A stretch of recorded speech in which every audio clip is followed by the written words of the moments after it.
सूर अल हक। बिस्मिल्लाहिर्रहमानिर्रहीम। शुरू करता हूँ अल्लाह के नाम से जो अत्यंत कृपाशील तथा दयावान है। जिसका होना सच है वह क्या है जिसका होना सच है, तथा आप क्या जाने कि क्या है जिसका होना सच है।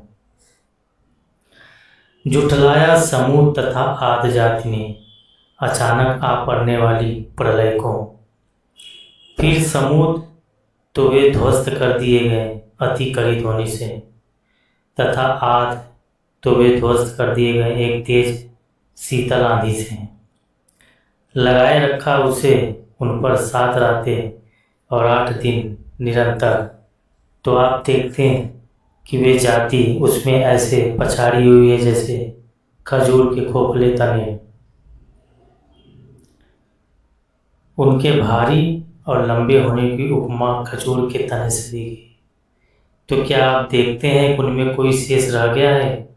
और किया यही पाप फिरौन ने और जो उसके पूर्व थे, तथा जिनकी बस्तियां औंधी कर दी गई। उन्होंने नहीं माना अपने पालनहार के रसूल को।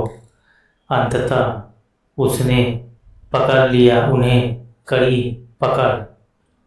हमने जब सीमा पार कर गया जल तो तुम्हें सवार कर दिया नाव में।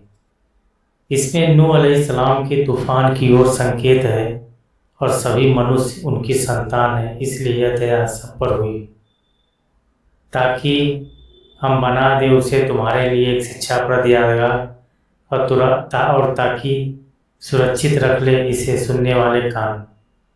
फिर जब फूंक दी जाएगी सूर में एक फूंक और उठाया जाएगा धरती तथा पर्वतों को, तो दोनों चूर चूर कर दिए जाएंगे एक ही बार में। देखिए सूरह ताहा आयत नंबर 20 और आयत नंबर 103 और 108। तो उसी दिन होनी हो जाएगी तथा फट जाएगा आकाश, तो वह उस दिन क्षीण निर्बल हो जाएगा और फरिश्ते उसके किनारों पर होंगे तथा उठाए होंगे आपके पालनहार के यश को अपने ऊपर उस दिन 8 फरिश्ते। उस दिन तुम अल्लाह के पास उपस्थित किए जाओ, नहीं छुपा रह जाएगा तुम में से कोई। फिर जिसे दिया जाएगा उसका कर्म पत्र दाएं हाथ में, वह कहेगा ये लो मेरा कर्म पत्र पढ़ो। मुझे विश्वास था कि मैं मिलने वाला हूँ अपने हिसाब से। तो वह अपने मन चाहे सुख में होगा, उच्च श्रेणी के जन्नत में होगा, जिसके फलों के गुच्छे झुक रहे होंगे। उनसे कहा जाएगा खाओ तथा पियो, आनंद लेकर उसके बदले जो तुमने किया है विगत दिनों संसार में। और जिसे दिया जाएगा उसका कर्मपत्र उसके बाएं हाथ में, तो वह कहेगा हाय मुझे मेरा कर्मपत्र दिया ही न जाता, तथा मैं न जानता कि क्या है मेरा हिसाब। काश मेरी मौत ही निर्णायक होती, अर्थात उसके पश्चात में फिर जीवित न किया जाता। नहीं काम आया मेरा धन, मुझसे समाप्त हो गया मेरा प्रभु। इसका दूसरा अर्थ यह भी हो सकता है कि परलोक के इनकार पर जितने तर्क दिया था आज सब निष्फल हो गए। आदेश होगा कि उसे पकड़ो और उसके गले में तौक डाल दो, फिर नरक में, फिर दोजख में उसे झोंक दो। फिर उसे एक जंजीर जिसकी लंबाई 70 गज है में जकड़ दो। वह ईमान नहीं रखता था अल्लाह पाक पर और न प्रेरणा देता था दरिद्र को भोजन कराने की। पता नहीं है उसका आज यहाँ कोई मित्र और न कोई भोजन पीप के सिवा, जिसे पापी ही खाएंगे। तो मैं शपथ लेता हूँ उसकी जो तुम देखते हो तथा जो तुम नहीं देखते हो, निसंदेह ये कुरान आदर्री रसूलुल्लाह सल्लल्लाहु ताला का कथन है।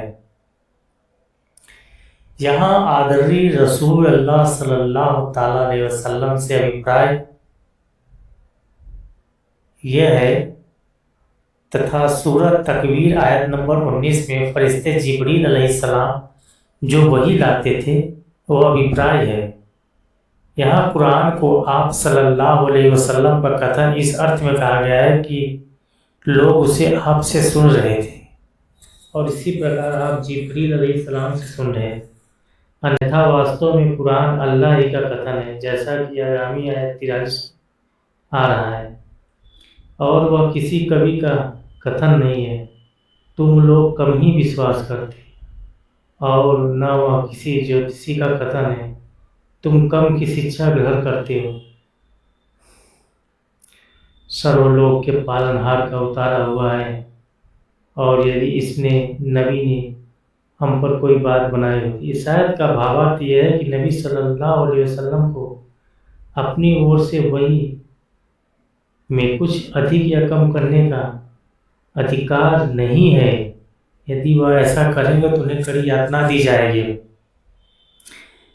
यानी इसमें ये कहा गया है कि अल्लाह ताला से फरिश्ते जिब्रील अलैहिस्सलाम की तरफ से जो भी वही आती थी, आप रसूलुल्लाह सल्लल्लाहु अलैहि वसल्लम वही बातें बताया करते थे। उसमें कुछ भी कम या अधिक आप नहीं करते थे। तो अवश्य हम पकड़ लेते उसका सीधा हाथ, फिर अवश्य काट देते उसके गले की रग, फिर तुम में से कोई मुझे उससे रोकने वाला न होता। निसंदेह ये एक शिक्षा है सदाचारियों के लिए, तथा वास्तव में हम जानते हैं कि तुम में कुछ झुठलाने वाले हैं, और निश्चय ये पछतावा का कारण होगा काफिरों के लिए। अर्थात जो कुरान को नहीं मानते वह अंत में पछताएंगे। वस्तुतः यह विश्वसनीय सत्य है। अतः आप पवित्रता का वर्णन करें अपने पालनहार के नाम की।